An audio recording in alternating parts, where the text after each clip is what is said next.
حضور صلی اللہ علیہ وسلم فرماتے ہیں، جس کا مفہوم ہے ایمان والے کا حال بھی عجیب ہے، خوشحالی آتی ہے، راحت ملتی ہے، یہ اللہ کا شکر ادا کرتا ہے۔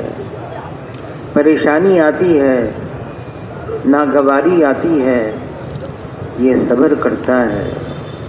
اور حضور صلی اللہ علیہ وسلم فرماتے ہیں دونوں میں خیر ہے، دونوں میں خیر ہے۔ ہمیں کہا گیا ہے اللہ سے عافیت مانگو، آسانی مانگو، خیریت مانگو، سہولت مانگو، سلامتی مانگو۔ ہمیں کہا گیا ہے اللہ سے عافیت مانگو، لیکن والقدر خیرہ وشرہ من اللہ تعالی، خیر بھی شر بھی اللہ کی طرف سے ہے۔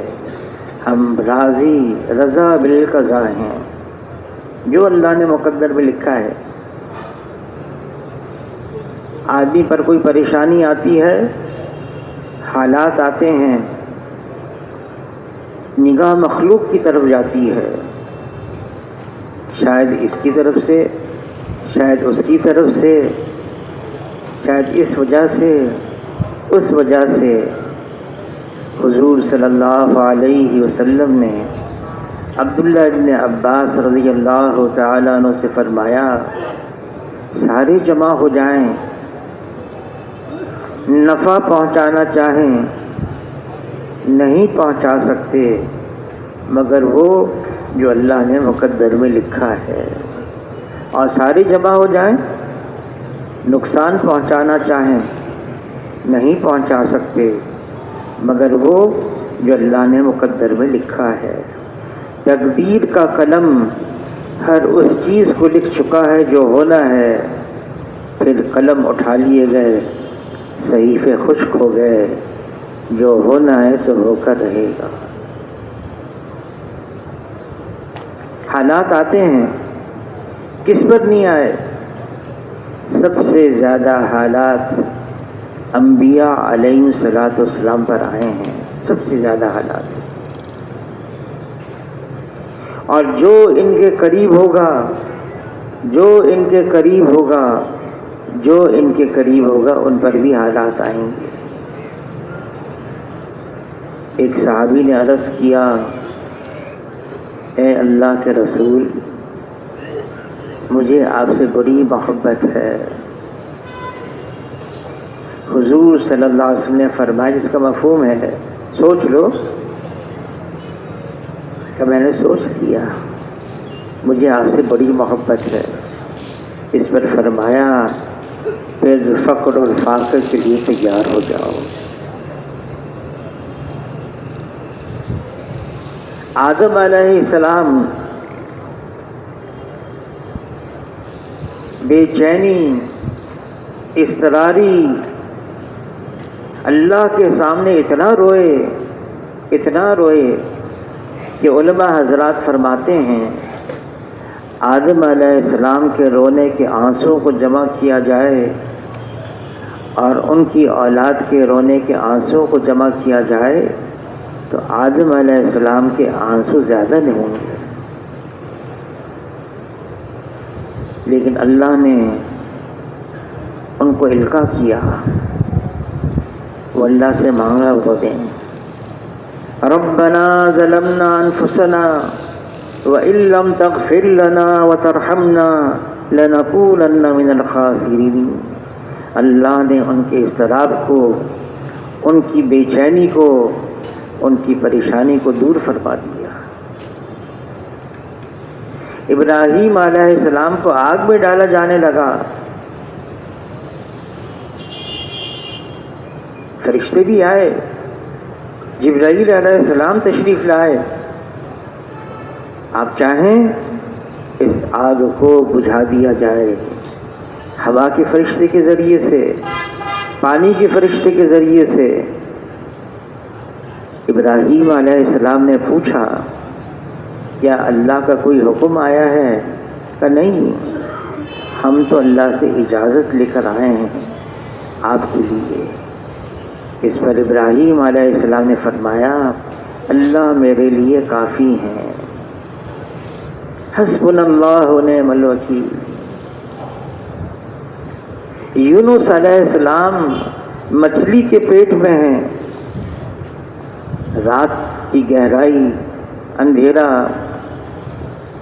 سمندر کی گہرائی اندھیرا، مچھلی کے پیٹ کی گہرائی اندھیرا، اللہ کو پکارا لا الہ الا انت سبحانک انی کنت من الظالمین۔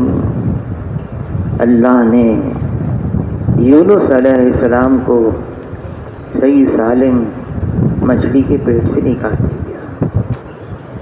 حالات آتے ہیں، رجوع الی اللہ کے لیے آتے ہیں، اللہ کی طرف متوجہ ہونے کے لیے آتے ہیں، دعائیں مانگنے کے لیے آتے ہیں، استغفار کرنے کے لیے آتے ہیں، تاکہ ہم اللہ سے مانگیں اور اللہ کی طرف متوجہ ہو جائیں۔ جو اللہ کی طرف متوجہ ہو جاتا ہے،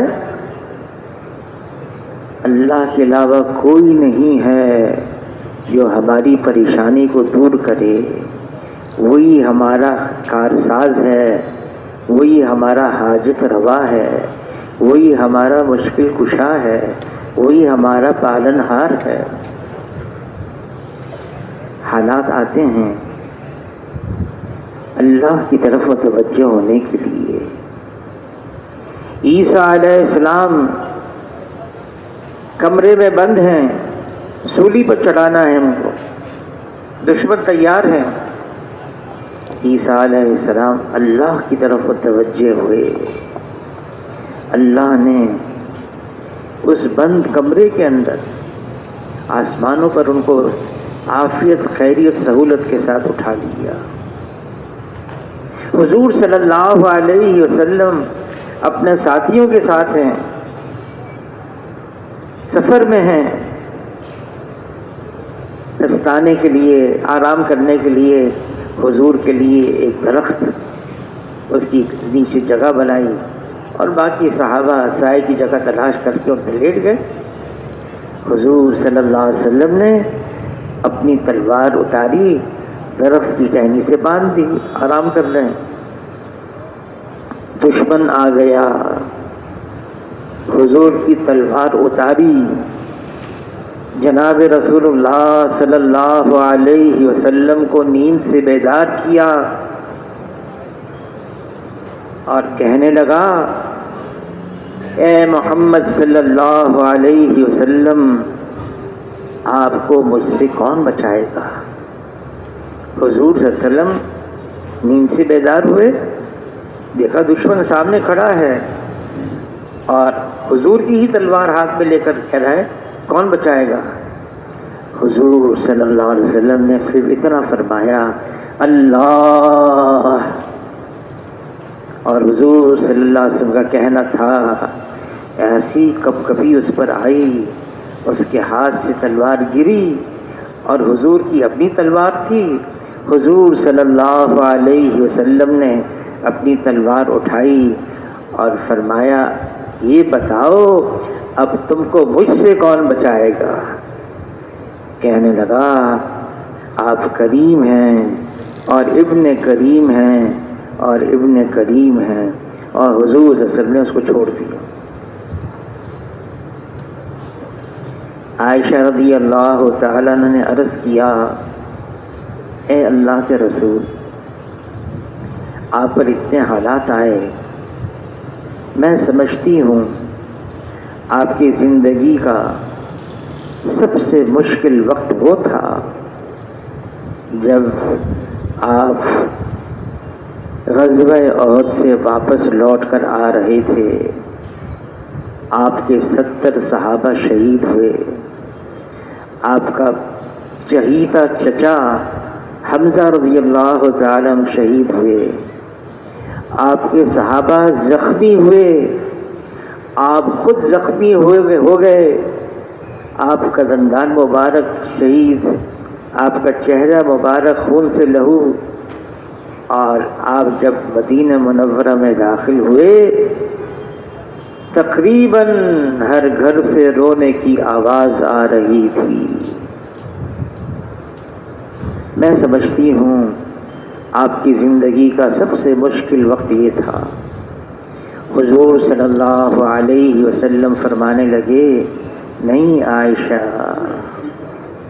اس سے بھی مشکل وقت آیا ہے۔ تو عائشہ رضی اللہ تعالیٰ عنہ حیران ہو گئیں، اے اللہ کے رسول، اس سے زیادہ مشکل وقت کب آیا آپ پر؟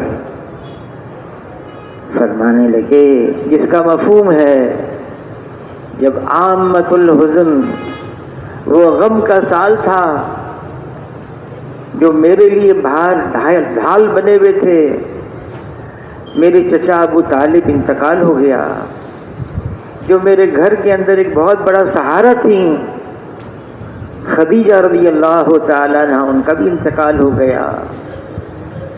میں نے رخ کیا طائف کا، 28 دن طائف کے اندر کبھی اس سے ملاقات، کبھی اس سے ملاقات، سرداروں سے ملاقات کی، عام لوگوں سے ملاقات کی، اور کسی نے میری بات نہیں مانی، میری بات کی امانتیں سنی بھی نہیں۔ پھر شریر بچوں کو میرے پیچھے لگا دیا اور مجھے وہ پتھر مارتے رہے، ان سے بچاؤ کے لیے میں بھاگتا رہا، بڑی مشکل سے پھر مجھے ان سے اطمینان ملا۔ اے عائشہ، میری زندگی کا سب سے مشکل وقت یہ تھا، لیکن آخر میں حضور صلی اللہ علیہ وسلم جب ان شریروں سے نجات ملی، دعا مانگی، اے اللہ، میں شکایت کرتا ہوں اپنی، میں ان کو صحیح انداز سے بات سمجھا نہیں سکا۔ فرشتہ آ گیا، جبرائیل علیہ السلام، آپ چاہیں ان طائف والوں کو، بنی ثقیف کو 2 پتھروں کے درمیان پیس دیا جائے۔ حضور نے فرمایا نہیں، اگر یہ نہیں تو ان کی اولاد میں ہوں گے جو ایمان لے آئیں گے، جو اسلام میں آئیں گے۔ حالات آتے ہیں، طرح طرح کے حالات آتے ہیں، مشکل حالات آتے ہیں، ہمیں بتایا گیا ہے کیا کرنا ہے، اللہ کی طرف متوجہ ہو جانا ہے، اللہ سے مانگنا ہے، استغفار کرنی ہے، استغفار۔ حضور صلی اللہ علیہ وسلم فرماتے ہیں، جو استغفار کو لازم قرار دیتا ہے، اللہ تعالیٰ ہر ضیق سے، ہر تنگی سے، ہر ہم سے، ہر غم سے راہیں نکالتے ہیں اور ایسی جگہ سے روزی عطا فرماتے ہیں جہاں سے وہم و گمان بھی نہیں ہوتا۔ علی رضی اللہ تعالیٰ عنہ فرماتے ہیں، نہیں نازل ہوتی کوئی بلا مگر بسبب گناہ کے، اور نہیں ٹلتی کوئی بلا مگر بسبب توبہ کے۔ جو استغفار کرتا رہتا ہے، اللہ سے معافی مانگتا رہتا ہے، استغفار کیوں کریں؟ مولانا یوسف کاندھلوی حضرت جی رحمۃ اللہ علیہ فرمانے لگے، ہم تو گناہوں کے سمندر میں ڈوبے ہوئے ہیں۔ حدیث قدسی ہے، اس کا مفہوم ہے، اے میرے بندے، تو دن میں بھی گناہ کرتا ہے، تو رات کو بھی گناہ کرتا ہے، اور میں تیرے گناہوں کو معاف کرتا ہوں، مجھ سے معافی مانگ، میں تیرے گناہوں کو معاف کر دوں گا۔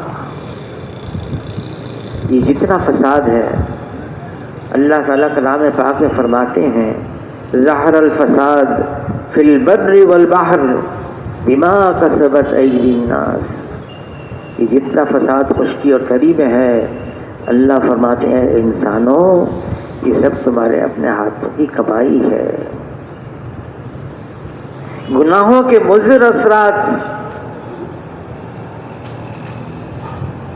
آدمی محسوس نہیں کرتا، لیکن اس کی جو مضر اثرات، ہاں جزا اور سزا اس کی اصل جگہ تو آخرت ہے، وہاں پر اس کا بدلہ ملے گا. لیکن دنیا میں بھی اس کے اثرات آتے ہیں. اللہ نے کلام پاک میں پچھلی قوموں کے واقعات ہمیں بتا دیے. ساری قوم ختم ہو گئی.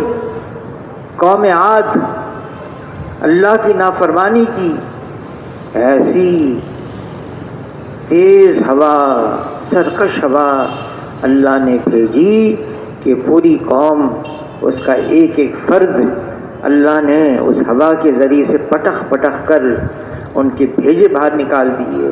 وہ ایسے پڑے ہوئے تھے زمین پر جیسے لمبے تناور درخت پڑے ہوتے ہیں.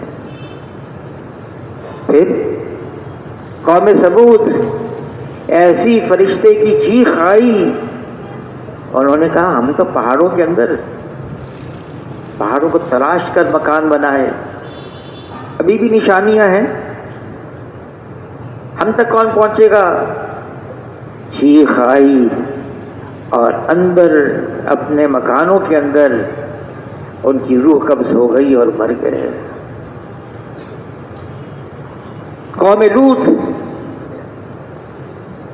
جبرائیل علیہ السلام نے اپنے 600 پروں میں سے ایک پر کے ایک کونے پر پوری بستی کو اٹھایا، اوپر لے گئے اور وہاں سے پٹخ دیا.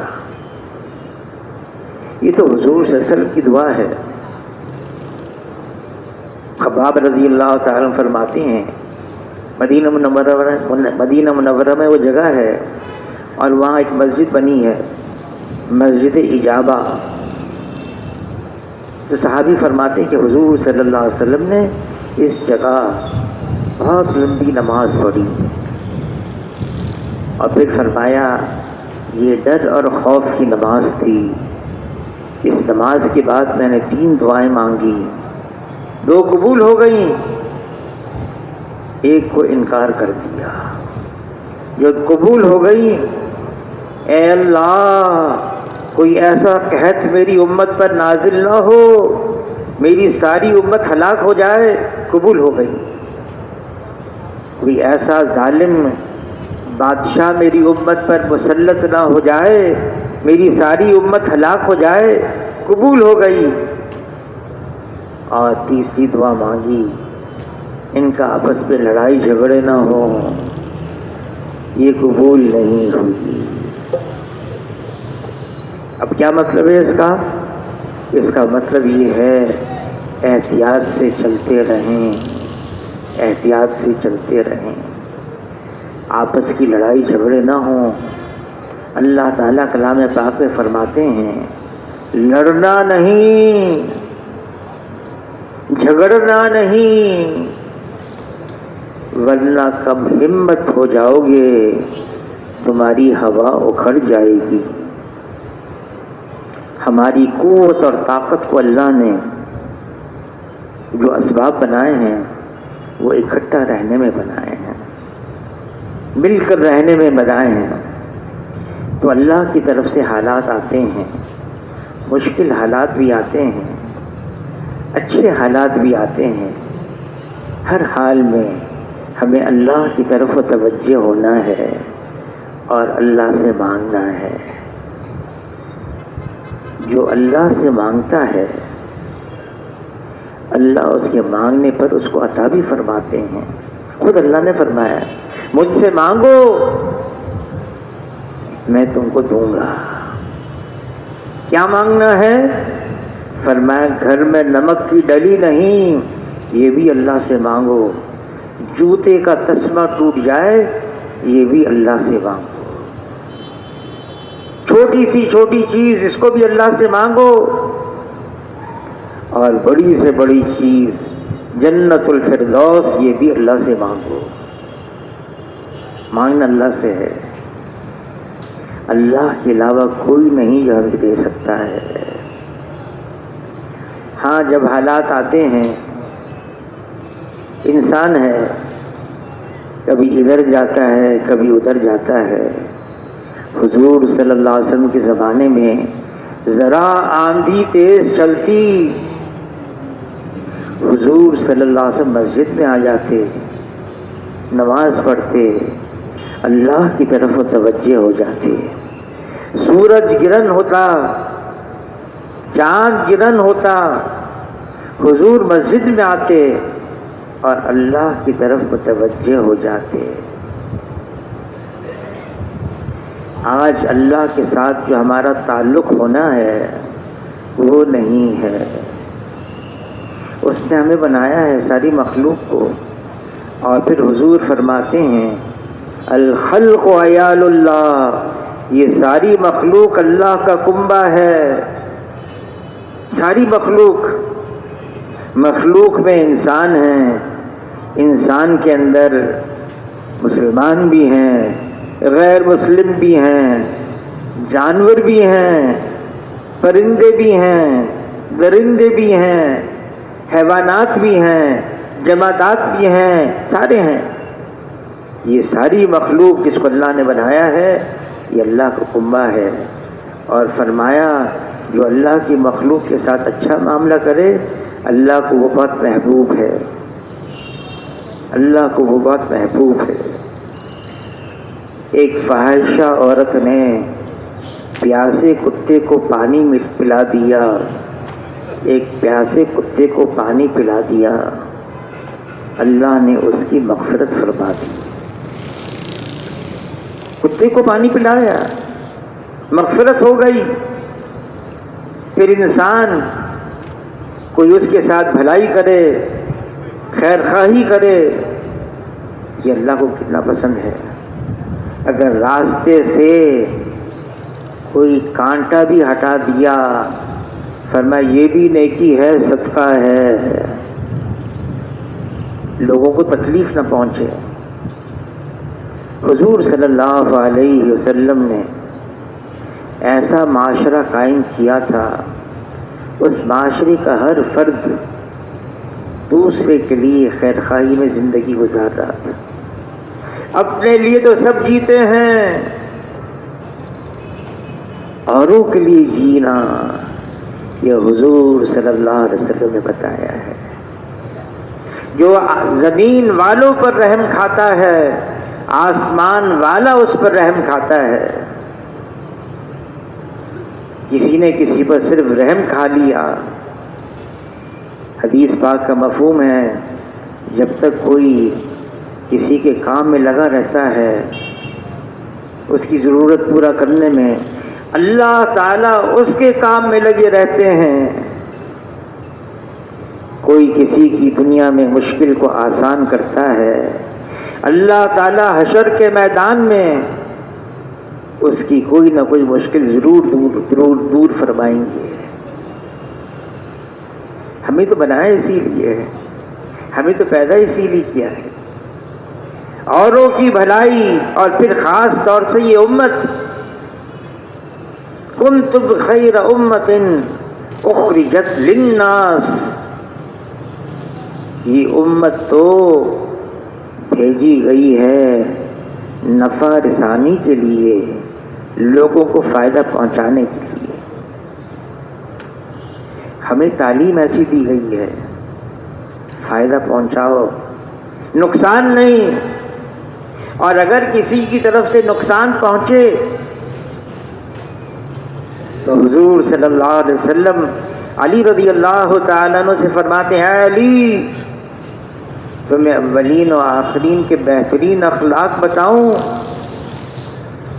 کوئی ظلم کرے اس کو معاف کرو، کوئی برائی کرے اس کے ساتھ بھلائی کرو، کوئی عطا سے محروم رکھے اس کو عطا کرو۔ حضور صلی اللہ علیہ وسلم کی تعلیمات، ظلم پر معاف کرو، کوئی غصہ کرے صبر کرو، کوئی پریشان کرے صرف نظر کرو، کوئی دھوکہ دے دے برداشت کرو۔ ہاں یہ تو نصرانیوں کے مذہب میں ہے، کوئی چانٹا مارے تھپڑ مارے تو دوسری گال بھی آگے کر دو۔ ہمارے یہاں یہ گنجائش رکھی ہے، بدلہ لے سکتے ہو، بدلہ لے سکتے ہو، لیکن معاف کر دو، درگزر کر دو۔ حضور صلی اللہ علیہ وسلم فرماتے ہیں کوئی ناحق پر ہوتے ہوئے جھگڑا چھوڑ دے یا مذاق میں بھی جھوٹ بولنا چھوڑ دے، میں جنت کے کنارے پر محل کی ضمانت دیتا ہوں۔ کوئی حق پر ہوتے ہوئے جھگڑا چھوڑ دے، میں جنت کے وسط میں محل کی ضمانت دیتا ہوں۔ کوئی اپنے اخلاق کو بلند رکھے، میں جنت کے اعلیٰ مقام پر محل کی ضمانت دیتا ہوں۔ ضمانت کون دے رہے ہیں؟ حضور صلی اللہ علیہ وسلم۔ معاف کرنا، درگزر کرنا، صرف نظر کرنا، برداشت کرنا، سہ جانا، یہ حضور کی تعلیمات میں ہے۔ انتقام لینا، فتح مکہ کے موقع پر حضور صلی اللہ علیہ وسلم 10,000 صحابہ ہیں حضور صلی اللہ علیہ وسلم کے ساتھ،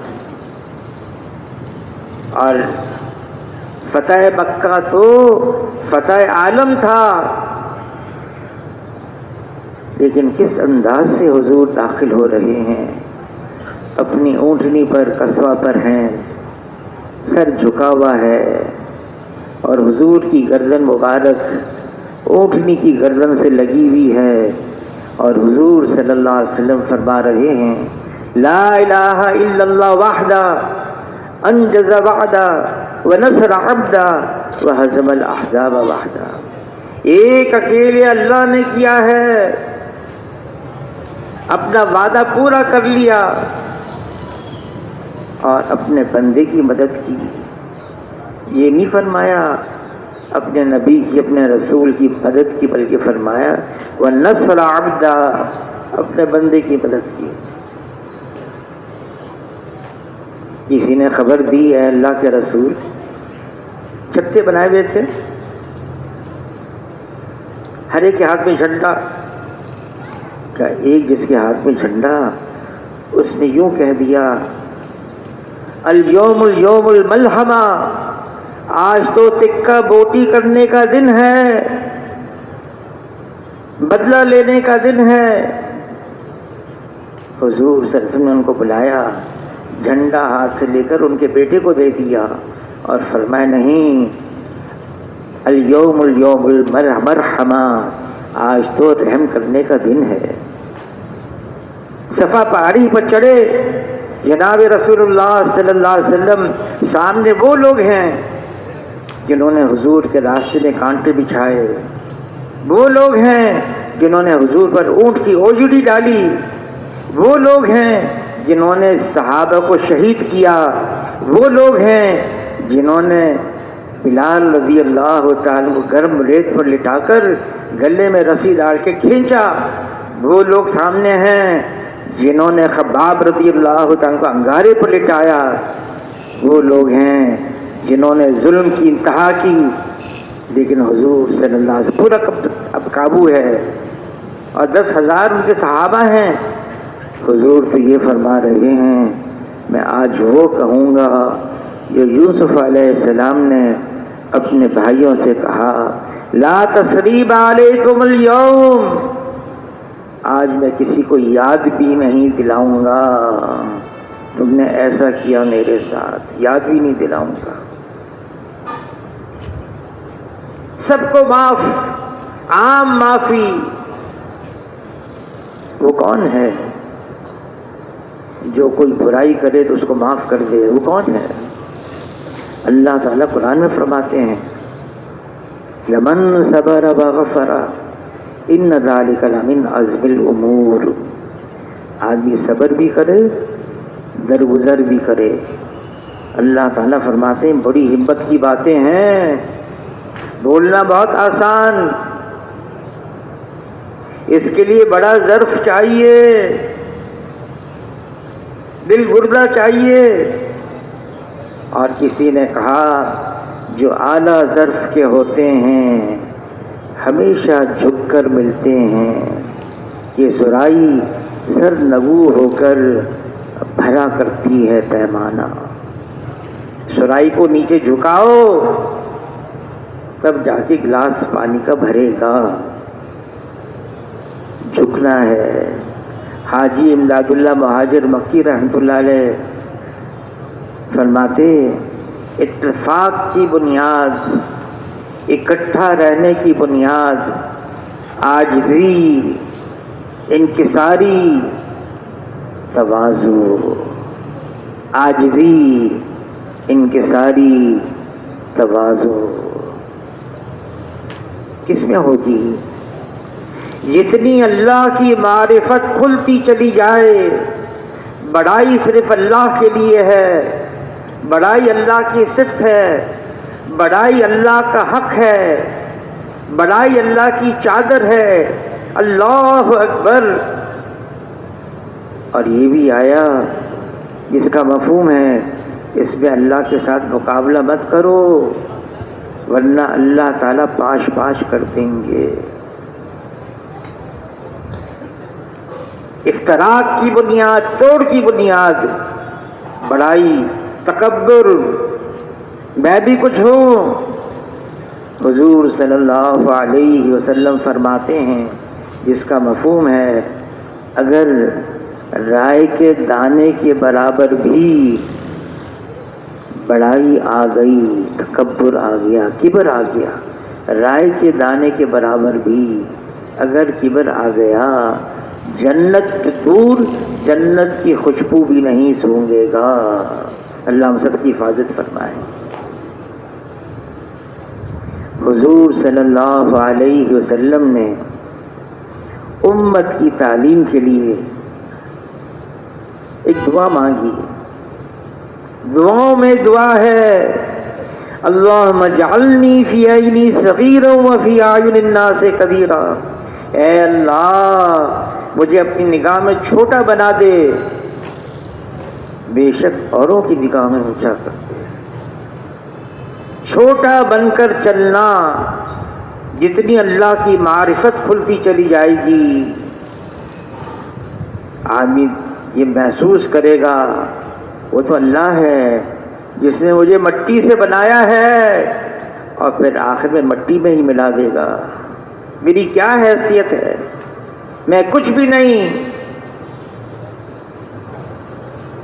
وہ تو جب کچھ دو چار پیسے مل جائیں، کچھ عہدہ مل جائے، کچھ منصب مل جائے، بس فرعون کہنے لگا یہ ملک مصر میرا ہے، باغات میرے ہیں، محلات میرے ہیں، نہریں میری ہیں، انا ربکم الاعلی، میں سب سے بڑا رب ہوں. اللہ نے فوراً نہیں پکڑا.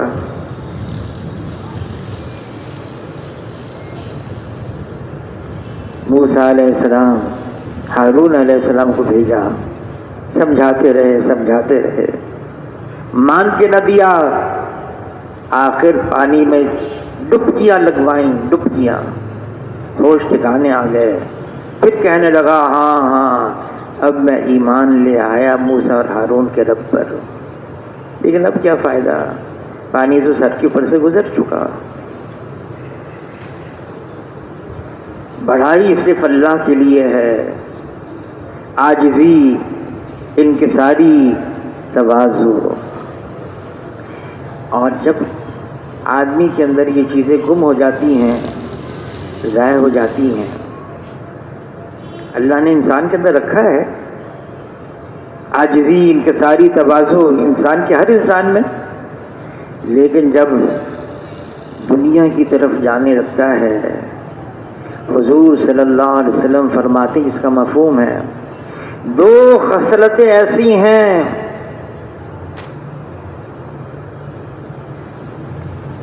جیسے بھوکے بھیڑیوں کو بکریوں کے ریوڑ میں چھوڑ دیا جائے. ایک تو بھیڑیوں ہوں اور بھوکے ہوں اور دو ہوں اور ان کو بکریوں کے ریوڑ میں چھوڑ دیا جائے. حضور فرماتے ہیں وہ اتنا نقصان نہیں پہنچاتے جتنا دو خصلتیں انسان کے دین کو نقصان پہنچاتی ہیں. ایک حب جاہ ہے اور ایک حب مال ہے. جاہ کی محبت، معاشرے میں میری کوئی حیثیت ہو جائے، میری سنی جائے، میری مانی جائے. حب مال، مالدار بن جاؤں میں. حضور نے کیا عجیب مثال دی بھیڑیوں کی. بھیڑی کی عجیب خصلت ہے.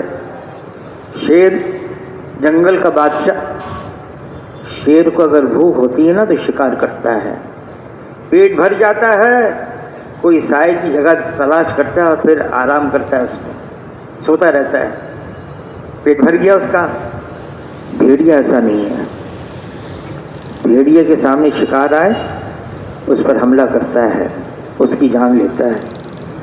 اس کی نگاہ دوسرے شکار پر پڑتی ہے، اس کی طرف جاتا ہے، اس کی جان لیتا ہے، اس پر حملہ کرتا ہے. تیسرے پر نگاہ پڑتی ہے، اس پر حملہ کرتا ہے، اس کی جان لیتا ہے. کھاتا تو نہیں ہے، جان لیتا رہتا ہے. فرمایا بھیڑی ہوں اور بھوکے ہوں اور بکریوں کے ریوڑ میں کوئی روک ٹوک نہیں. حب مال. حضور صلی اللہ علیہ وسلم فرماتے ہیں یہ دنیا کا مال، اس سے بچو، یہ ہاروت اور ماروت سے زیادہ جادو کرنے والی ہے. دنیا کو سردار نہ بناؤ، یہ تمہیں اپنا غلام بنا دے گی. فرمایا دنیا اس کا مال ہے جس کا آخرت میں کوئی مال نہیں. دنیا اس کا گھر ہے جس کا آخرت میں کوئی گھر نہیں. اور دنیا کے لیے وہ جمع کرے جس میں ذرا بھی عقل نہیں. حضور صلی اللہ علیہ وسلم سید ولد آدم ہیں، آدم علیہ السلام کی اولاد میں سب سے افضل ہیں، سید الاولین ہیں، سید الآخرین ہیں. شیخ سعدی فرماتے ہیں لا یمکن الثنا کما کان حقہ بعد از خدا بزرگ. ہوئی قصہ مختصر. اللہ کے بعد رتبہ ہے حضور صلی اللہ علیہ وسلم کا ہے. لیکن حضور صلی اللہ علیہ وسلم کیا مانگ رہے ہیں اللہ سے؟ اے اللہ مجھے زندہ رکھ مسکینوں کے ساتھ، میری موت ہو مسکینوں کے ساتھ، محشر میں حشر ہو مسکینوں کے ساتھ. زمین اور آسمان کے خزانوں کی چابیاں حضور صلی اللہ علیہ وسلم کے قدموں میں رکھ دی گئیں. حضور نے اس کو قبول نہیں کیا، آخرت کو ترجیح دی. جبرائیل علیہ السلام آئے، عرض کیا اے اللہ کے رسول آپ چاہیں آپ کے لیے مکے کے پہاڑ کو سونے کا بنا دیا جائے، جہاں آپ چلیں یہ سونے کا پہاڑ آپ کے ساتھ چلے. حضور نے قبول نہیں کیا، دعا مانگی اے اللہ ایک دن کھانے کو مل جائے، اتنا مل جائے کمر سیدھی ہو جائے، اس پر میں تیرا شکر ادا کروں، اور ایک دن میرا فاقے سے گزرے، اس پر میں صبر کروں. اور ساری امت کو ترغیب دی کن فی الدنیا کانک غریب وعابر سبیل. دنیا میں ایسے رہو جیسے مسافر، بلکہ راہ چلتا ہوا مسافر. حضور صلی اللہ علیہ وسلم اگر چاہتے تو جبرائیل علیہ السلام آئے تھے، عرض کیا اللہ کے رسول آپ چاہیں آپ کو ملک النبیہ بنا دیا جائے، نبوت کے ساتھ بادشاہت دی جائے دنیاوی. تھے ایسے نبی دنیا میں، سلیمان علیہ السلام، داؤد علیہ السلام، یوسف علیہ السلام آپ چاہیں آپ کو ملک النبیہ بنا دیا جائے، یا آپ چاہیں آپ کو عبد النبیہ بنا دیا جائے۔ حضور صلی اللہ علیہ وسلم نے عبد النبیہ کو پسند کیا۔ عبد النبیہ کیا ہے؟ نبوت کے ساتھ بندگی، اس کو پسند فرمایا۔ اور واقعی حضور کی زندگی ایسی تھی، 2 مہینے لگاتار گھر میں کھانا پکانے کے لیے آگ جلانے کی نوبت نہیں آتی تھی۔ فاقے 9 گھروں میں سے کسی گھر میں کھانے کو نہیں ہوتا تھا۔ اور کب تک یہ رہا؟ جب دنیا سے پردہ فرمانے کا وقت آ گیا، گھر میں فاقہ تھا۔ عائشہ رضی اللہ تعالیٰ عنہا فرماتی ہیں، رات کا اندھیرا چھا گیا، دل میں ایک بھوک سی اٹھی، میں حضور کا چہرہ انور دیکھوں، لیکن گھر میں چراغ جلانے کے لیے تیل نہیں تھا۔ میں پڑوسن کے یہاں گئی، ادھار تیل لے کر آئی، اس ادھار تیل سے میں نے اپنے گھر کا چراغ جلایا، روشنی ہوئی، حضور کا چہرہ انور دیکھا۔ تو کسی نے کہا اس رات تمہارے گھر کے چراغ کو جلانے کے لیے تیل بھی نہیں تھا؟ فرمانے لگیں اگر ہوتا تو میں بھوک کی وجہ سے پہلے اس کو پی جاتی۔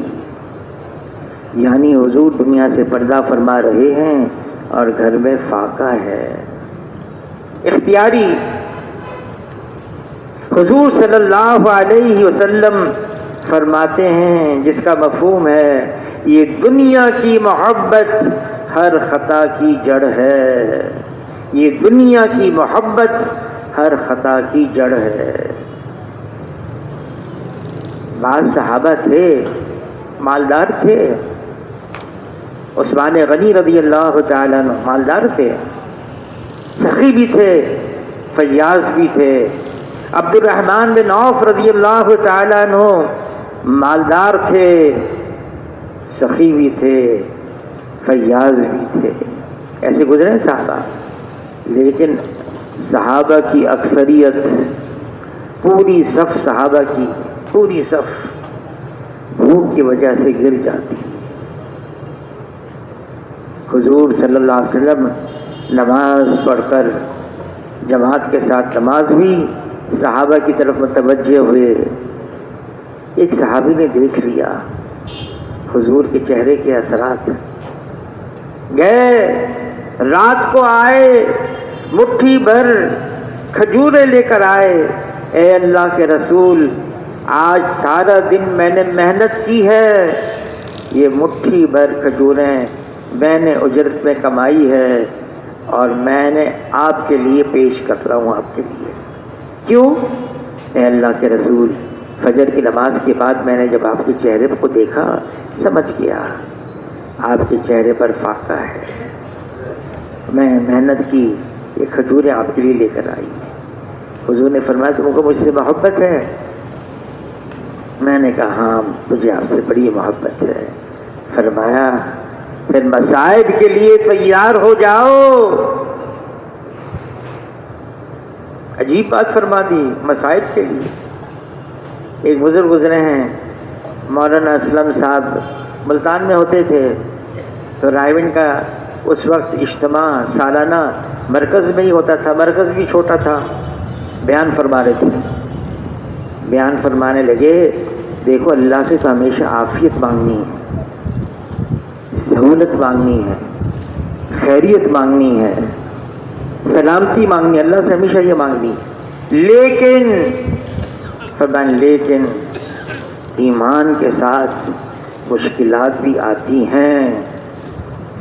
فرمانے لگے ایک صحابی بڑی محبت اپنی بیوی سے، بیوی نے بڑی خدمت کی، ایک دن خوش ہو کر وہ صحابی بیوی سے کہنے لگے صحابیہ مانگو کیا مانگتی ہو؟ بیوی نے کہا مجھے طلاق دے دو. صحابی حیران، کیا ہو گیا؟ کوئی غلطی ہے؟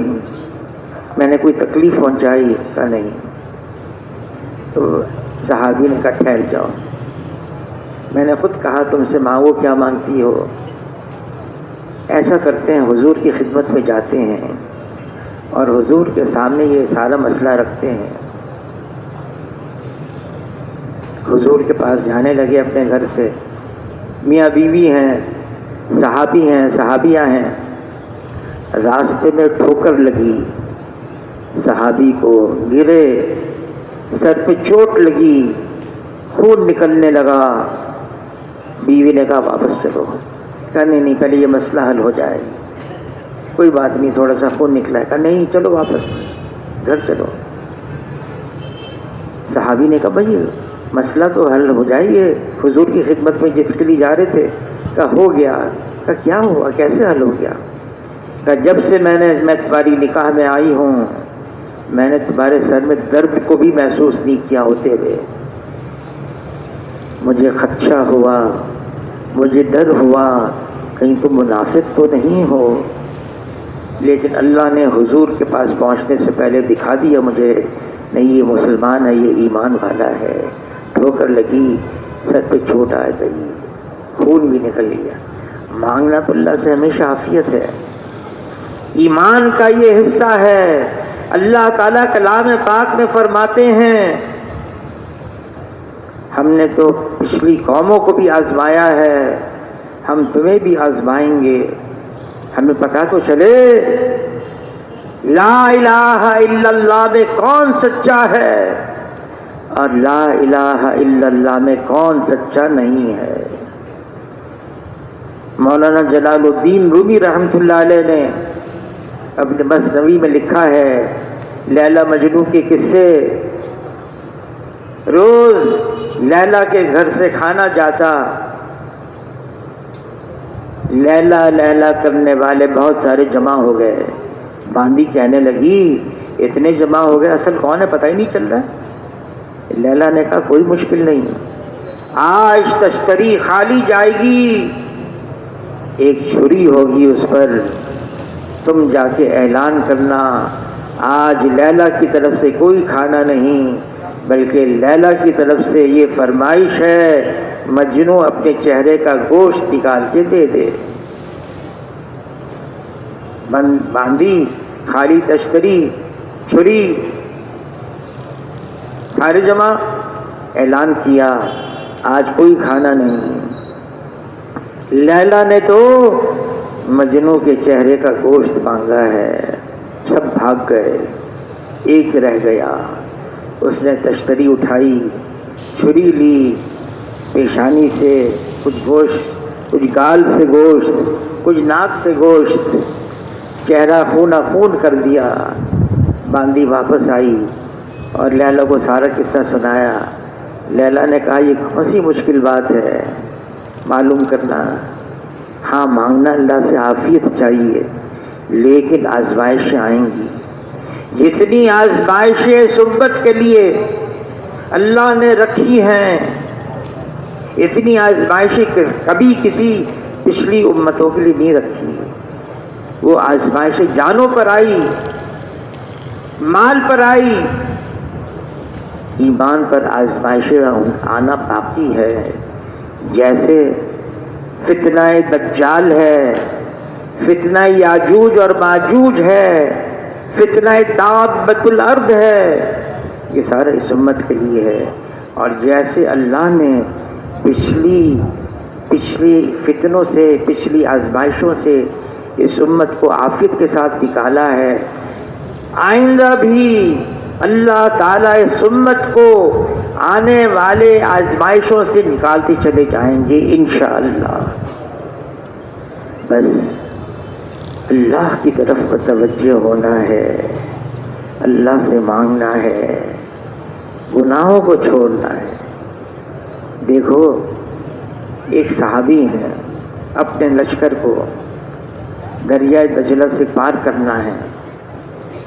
انہوں نے نگاہ دوڑائی اپنی فوج پر اور نگاہ دوڑانے کے بعد کہنے لگے ہاں میری فوج میں کوئی کبیرہ گناہ کرنے والا نہیں ہے، دوڑا دو اپنے گھوڑوں کو اس دریا کے اوپر۔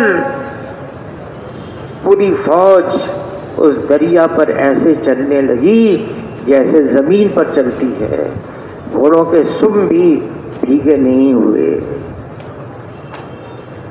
گناہوں کی وجہ سے، اللہ کی نافرمانی کی وجہ سے اللہ سے دوری پیدا ہو جاتی ہے، بندے اور اللہ کے درمیان پردہ عائد ہو جاتا ہے۔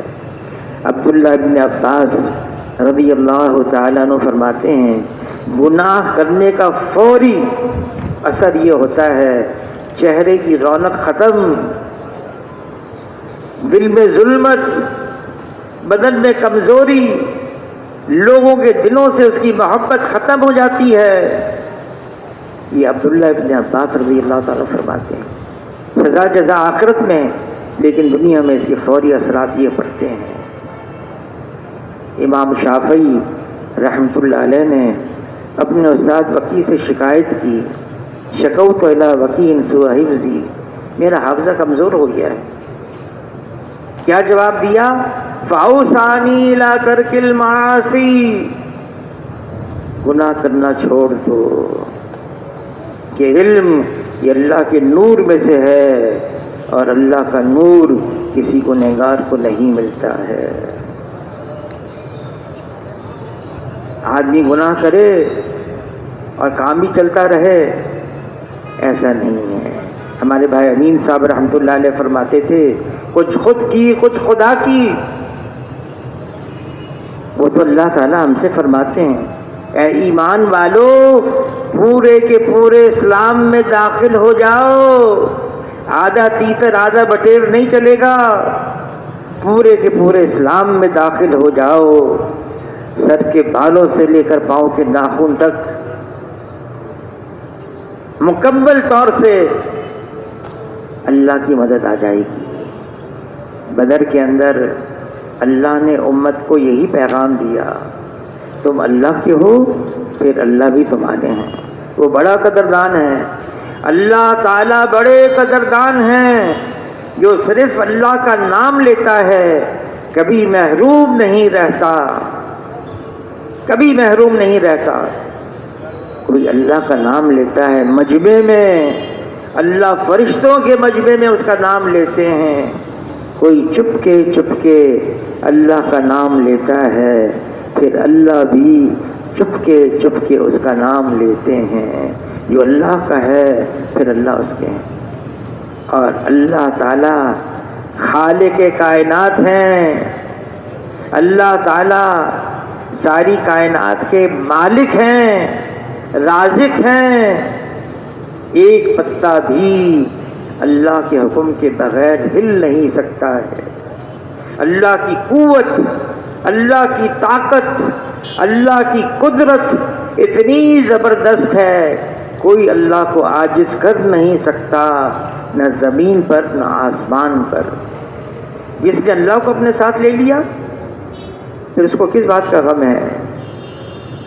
اللہ تعالیٰ نے بدر میں 1000 فرشتوں کو، 2000 فرشتوں کو، 5000 فرشتوں کو اتارا، پھر فرما دیا یہ تو صرف دل کے سکون کے لیے اتارا ہے، ورنہ اللہ تعالیٰ کافی تھے اور کافی ہیں۔ اللہ ہم سے فرما رہے ہیں، آپ سے مجھ سے کلام پاک میں اللہ فرما رہے ہیں کیا میں اپنے بندے کے لیے کافی نہیں ہوں؟ اللہ ہمارے لیے کافی ہے، کوئی اللہ کا مقابل بن نہیں سکتا، کوئی اللہ کا مقابلہ کر نہیں سکتا۔ مخلوق ظاہری شکل میں کتنی طاقتور نظر آئے، مخلوق ظاہری شکل میں کتنی زور آور نظر آئے، مخلوق ظاہری شکل میں کتنی قد آور نظر آئے، مخلوق ظاہری شکل میں کتنی فوجدار نظر آئے، اللہ کے سامنے اس کی کوئی حیثیت نہیں ہے۔ جو مخلوق چاہے گی وہ نہیں ہوگا، جو اللہ چاہیں گے وہ ہوگا۔ مخلوق کا چاہنا یہ محض چاہنا ہے، اور اللہ کا چاہنا ہو جانا ہے، اور اللہ کی چاہت ہر چیز پر غالب ہے۔ اللہ کو ساتھ لینا ہے، حالانکہ اللہ کو اپنی کسی مخلوق کی کبھی حاجت نہیں ہوئی، ہوگی بھی نہیں، نہ ضرورت ہے، لیکن اللہ کو اپنی مخلوق سے لگاؤ ہے، تعلق ہے۔ پھر مسلمان، اللہ نے تو خود اعلان کیا، اگر تم ایمان والے ہو تم ہی غالب رہو گے۔ ایمان، وہ ایمان جو مطلوب ہے، میں ہوں اور اللہ ہو، اور درمیان میں کچھ اور نہ ہو۔ مال بھی، نقشے بھی، چیزیں بھی، سامان بھی، میں اور اللہ ہوں اور درمیان میں کچھ نہ ہو۔ مال سے زندگی نہیں بنتی، زندگی اس کی بنتی ہے جس کی اللہ بناتے ہیں۔ نقشے چیزوں سے کام نہیں بنتا، کام اس کا بنتا ہے جس کی اللہ بناتے ہیں۔ عہدے منصب سے، ڈگری سے عزت نہیں ملتی، عزت اس کو ملتی ہے جس کو اللہ دیتے ہیں۔ اللہ دینے پر آئے کوئی روک نہیں سکتا، اور اگر اللہ ہی روک دیں پھر کوئی نہیں ہے جو دے سکتا ہے۔ اس اللہ کو ساتھ لینے کے لیے جس اللہ نے ہم سے کہہ دیا، دیکھو بچو اس سے، یہ اللہ کی نافرمانی ہے، یہ گناہ ہے، اس سے ہمیں بچنا ہے، اس کا طریقہ بھی بتا دیا۔ ماحول میں ایسے رہو، شیخ سعدی رحمۃ اللہ علیہ فرماتے ہیں مٹی سے گلاب کے پھول کی خوشبو آنے لگی۔ مٹی سے پوچھا، یہ گلاب کے پھول کی خوشبو تمہارے اندر کہاں سے آئی؟ تو مٹی کہنے لگی، ایک گلاب کا پھول میرے اوپر ٹوٹ کر گر گیا، کچھ دن میرے اوپر رہا، پھر مرجھا گیا، ختم ہو گیا، وہ خوشبو میرے اندر بس گئی۔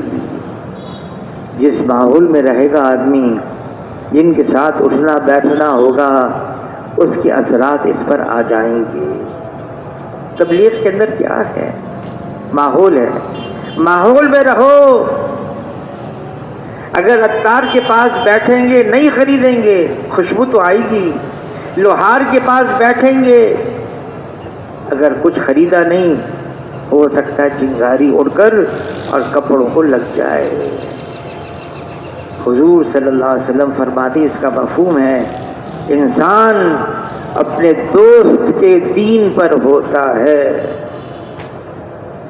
جیسے دوست ہوں گے جن کے ساتھ اٹھنا بیٹھنا ہوگا، اس لیے اللہ فرماتے ہیں اے ایمان والو سچوں کے ساتھ رہو، ماحول اپنا بناؤ، وہ دینداری کا ماحول بناؤ۔ تبلیغ کے اندر آدمی جاتا ہے 40 دن کے لیے، 4 مہینے کے لیے ماحول میں رہتا، مسجد کے ماحول میں، ساتھی بھی وہی، دعوت، تعلیم، ذکر، عبادت، خدمت، اعمال ہو رہے ہیں، نماز پڑھی جا رہی ہے۔ نماز کی بھی عجیب اثرات ہیں۔ اللہ تعالیٰ کلام پاک میں فرماتے ہیں یہ نماز بے حیائی سے، ناشائستہ حرکتوں سے، نافرمانی سے روکتی ہے نماز۔ عرض کیا اللہ کے رسول، ایک صحابی ہیں، ایک صاحب ہیں، وہ نماز بھی پڑھتے ہیں، چوری بھی کرتے ہیں۔ فرمایا اس کی نماز اس کو عنقریب چوری سے روک دے گی۔ مولانا رومی، جلال الدین رومی رحمۃ اللہ علیہ سے پوچھا، آپ جو اتنی عبادت کرتے ہیں اس عبادت سے کیا ملتا ہے؟ آپ نے کیا پایا؟ تو مولانا جلال الدین رومی رحمۃ اللہ علیہ فرمانے لگے، پایا کم ہے اور کھویا زیادہ ہے۔ حیران، کیا کھویا آپ نے؟ دنیا کی محبت میں نے کھو دی، گناہوں کی لذت زبان سے ختم ہو گئی، تکبر ختم ہو گیا، دوسرے کو حقیر سمجھنا میں نے کھو دیا۔ عبادت سے آدمی بن جاتا ہے، تو یہ اللہ کے راستے میں نکلنا اس لیے ضروری ہے۔ آدمی اس سے بنتا ہے، بس یہ ہے اللہ کے لیے جانا ہو، اخلاص، للہیت، کوئی اور غرض نہ ہو۔ یہ نفس اور شیطان یہ ایسے ظالم ہیں، یہ اپنا حصہ نکال دیتے ہیں۔ نیت خراب ہو گئی، میں اس کے ساتھ بھلائی کروں گا، یہ بھی میرے ساتھ بھلائی کرے گا، بس نیت ہی خراب ہو گئی۔ مجھے کوئی غرض نہیں کسی سے، مجھے لینا ہے تو اللہ سے لینا ہے۔ مولانا یوسف خان دہلوی حضرت جی فرمانے لگے، تبلیغ کا کام ہے اللہ سے لو، مخلوق خدا کی خدمت کرو۔ اللہ سے لو اور مخلوق خدا کی خدمت کرو۔ تو اس کے لیے تبلیغ کے اندر وقت لگانا، 4 مہینے 40 دن کے لیے اللہ کے راستے میں نکلنا ہماری ضرورت ہے، ہماری ضرورت ہے۔ پھر اس کے علاوہ جب اللہ نے فرما دیا قرآن پاک میں تم بہترین امت ہو، تمہیں تو اوروں کی بھی فکر کرنی ہے۔ کوئی زمین کا رہنے والا انسان یہ جہنم میں نہ جائے، بلکہ سارے کے سارے جنت میں جانے والے ہو جائیں۔ اس زمین کے اوپر اللہ کی نافرمانی مٹتی چلی جائے اور یہ اللہ کی زمین پر اللہ کی فرما برداری عام ہوتی چلی جائے۔ یہ ذمہ داری ہماری ہے۔ پہلے انبیاء علیہ الصلوۃ والسلام آتے اور محنت کرتے، اب تو حضور صلی اللہ علیہ وسلم کے بعد کوئی نیا نبی بھی نہیں آئے گا، سارا کام ہمیں کرنا ہے۔ تب اس کے لیے فرمائیں 4 مہینے کے لیے 40 دن کے لیے انفرادی طور سے بھی فرمائیں، مسجد وار بھی فرمائیں۔ کون کون ساتھی تیار ہیں؟ جی ماشاءاللہ، ارشاد فرمائیں۔ اللہ بہت جزائے خیر عطا فرمائے۔ جس طریقے سے سارے ساتھی بیٹھ کے بات سنتے رہے، اب میرے محترم دوستوں کھڑے ہونے کا وقت ہے کہ ہم تشکیل کے لیے کھڑے ہوں، اس کے علاوہ کسی اور تقاضے کے لیے نہ کھڑے ہوں۔ ابھی تو ہم بس اللہ ہی کی طرف متوجہ رہیں، اپنے ناموں کو پیش کرتے رہیں۔